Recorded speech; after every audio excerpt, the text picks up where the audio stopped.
Frank, my belief is that all of that is accurate. But the one key part of all of this is if he blows up that Chinese deal, if they take him to the cleaners and just say, you can do what you want with your country, we have no interest in a deal, he is dead meat.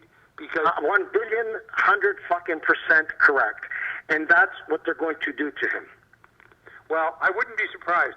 I was talking to Eric before we come on. I said, that's going to kill him. Yeah.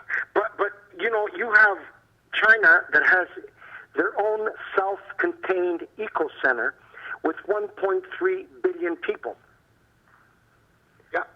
So if the United States doesn't want to be a trading partner and have some sort of level playing field, then they will go to bed with Europe. Oh, absolutely.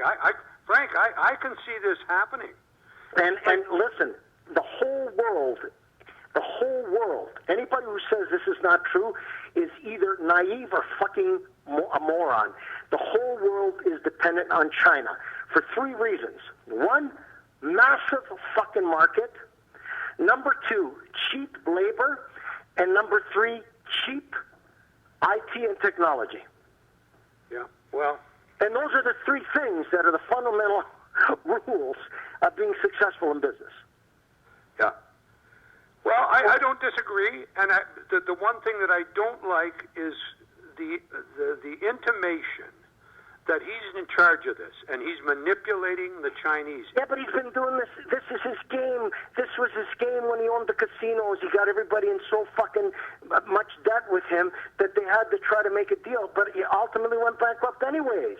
Yeah, well... He did the same fucking thing in New York with the buildings. Now, here's the thing that's going to... I think that what you said, Bill, is accurate. If the economy is too good and he makes a deal with China, there's a very good chance that he's going to win a second term. But, you know, Jared Kushner was about to go bankrupt before Donald Trump became president. And he was ready to do a protection, you know? So, creditor's protection.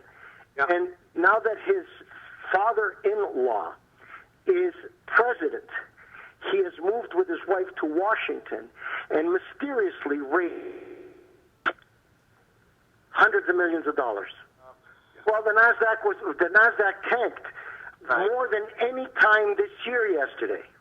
Yeah, it's up again. The only reason the Nasdaq is fucking manipulating the stock today is because China has gone in to prop up their currency. Yeah. Right. That's the only fucking reason. And the reason China did this just for the naive people there, not because of fucking Trump. They did it because China owns a lot of stock on the Nasdaq. Right. So they basically play the same fucking game as Trump does. They basically manipulate their news to short stock and bring it up. Well, I hope they all get caught. Well, Trump does it. In the morning he'll say, I'm going to put a tariff there, I'm going to put a tariff there. The market goes straight to fucking hell. Yeah. They short the stock. And then the next day he says, you know, things are good. We're tacking. Everybody loves me. We're going to Mar-a-Lago. And things are good. And the market goes back up. Yeah. And guess what? Everything he said in that regard has been bullshit. It is bullshit. But the stock, what does the stock market work on? Bullshit.